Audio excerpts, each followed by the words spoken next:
Amit Shah police নিয়ে ঘুরছে কেন নওশাদ?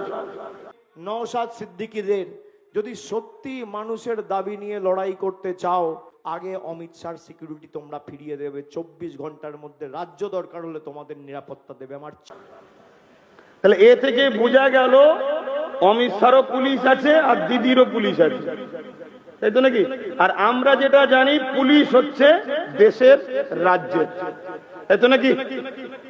পুলিশ কখনো কারো নয়, কিন্তু তা বলে পুলিশ কারো বাপের চাকর নয়।